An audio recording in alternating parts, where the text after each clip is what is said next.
अस्सलाम वालेकुम सारंग भा। वालेकुम अस्सलाम। अच्छा बुरा वे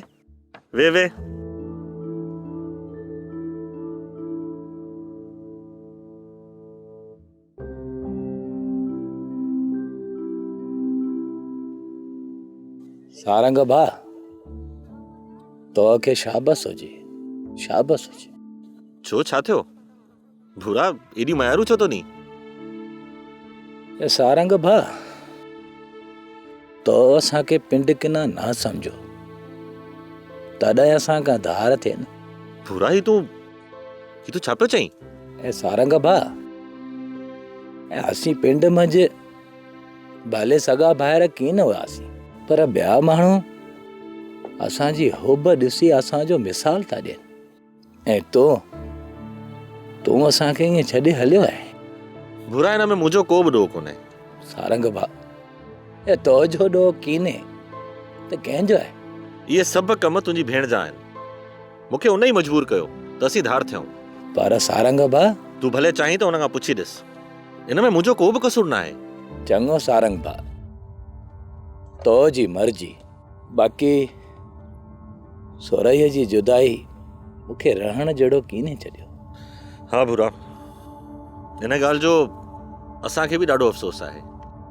भूरा मूं सोचियो हो त सुरई खे सम्झायां पर तो वारी ससु नूरीअ जी सोच सुठी न आहे। सारंग भा ये कम त आहिनि निभागी नूरीअ जा, बाक़ी मौज सुरई अहिड़ी कीने। भूरा हिन जे करे ई त मां चाचा मिसी जे घर बि कोन थो वञा।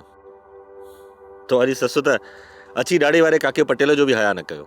मौजी दिल थी चवे त इन निभागी काकी नूरीअ खे उत जो उत वञी पूरो करे अचां।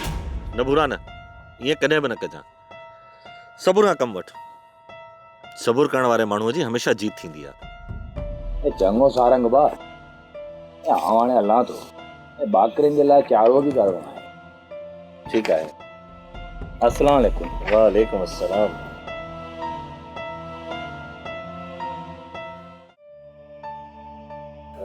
अच्छा मुनसी अच वे तोखे हिकिड़ी ख़बर तो सुणायां। केड़ी खबर है मुझे? सुनाए। अज वरी हमरा हिक ना पुछ त डेम की तो ठाहे।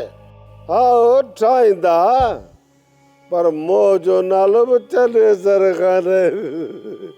मुझे इन जो मतलब त डेम वारी मजूरी खारिज कराए छॾी आहे।